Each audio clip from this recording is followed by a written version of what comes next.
Learning objectives are vital, but there appears to be some kind of myth that the very first words uttered in a classroom should be the words of the learning objective, and it should be immediately written on the whiteboard.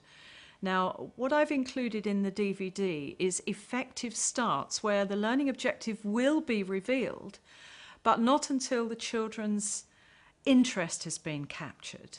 And that's what we've been missing. We need to get back that sort of interest, capture children's interest, stimulate their thinking, get them discussing, get them looking at things, get them talking, and then the learning objective tends to reveal itself naturally.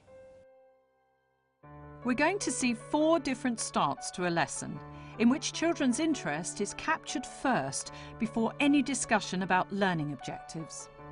Jen uses a Viking context for her role-play beginning, leading to work on testing materials. James begins his lesson with role-play, getting children to imagine they are astronauts on Apollo 13 and might not return to Earth.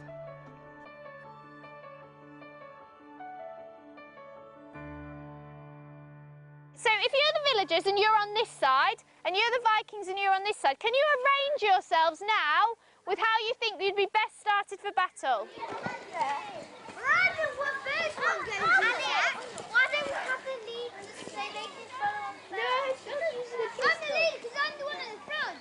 This is interesting. I'm the only one alone. So we've got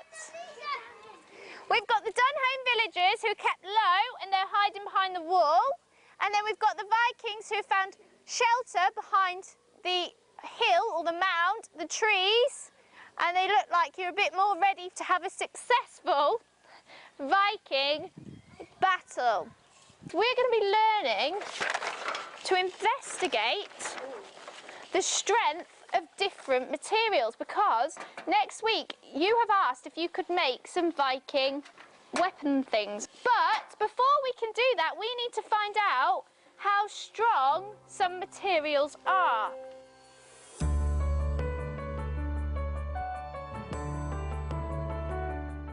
Anybody got any ideas as to what we might be doing today? Holly? A roller coaster. A roller coaster. Freya? Being an astronaut. Being an astronaut. Anybody else got any other ideas? Let me think. Tom? Space. In space? Okay, well, we'll see. Think about the qualities of what makes an astronaut the person who gets the job. I wonder what they might be. What would you need to be, James, to be an astronaut? Brave. Brave, adventurous, good. Lily? Don't panic. Calm under pressure. Cool in the face of adversity. Joe? Quick thinker. Optimistic, yeah. So you've got 5 minutes to come up with a quick sketch. Off you go. Houston, we have a problem. What about my family? What are they going to do without me? Just calm down. Okay, we're gonna have to turn everything off to save the oxygen, because the oxygen powers the electricity, which means if we don't have the oxygen, we won't breathe and we'll die. This effective start, as well as the follow-up work on analysing past pieces of writing and so on, contributes to the quality of the writing we'll return to in the feedback section.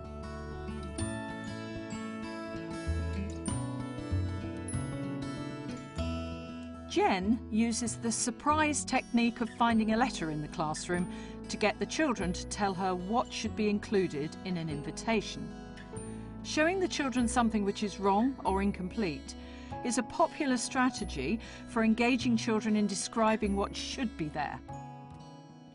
Now, I went home last night, leaving the classroom nice and tidy, ready for today, and when I came in this morning, there was this, 3-4B, do not open until after lunch.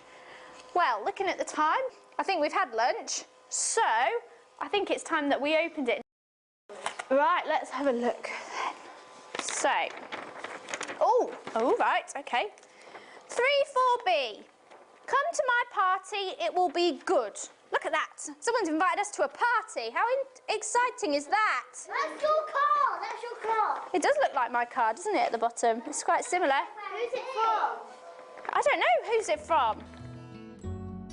In the section Generating and Using Success Criteria, Jen develops the learning from this starting point, going on to define excellence and develop success criteria for writing an invitation.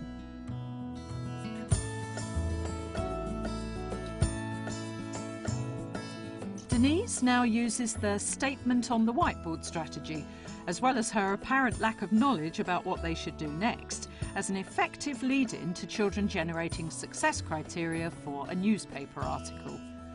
Notice how she hands almost everything over to the children as a problem to solve.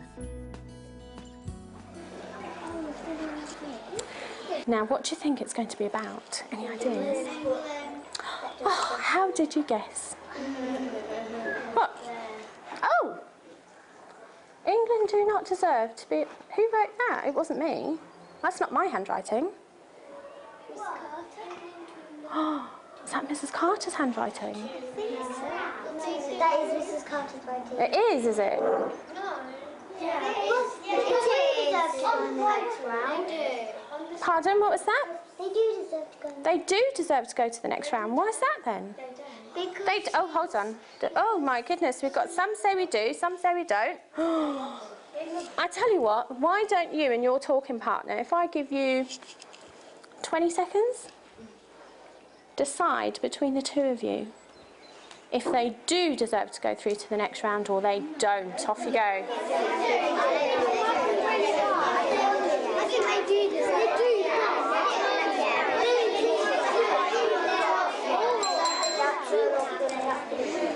Okay. Lots of fingers on noses. Well done. Let's see who thinks they could answer that question.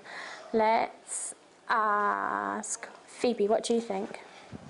I think it's 50-50 because they keep doing 0-0 and they're doing really well. Okay, so you think that they're playing well, however, they keep getting scores of 0-0. Yeah.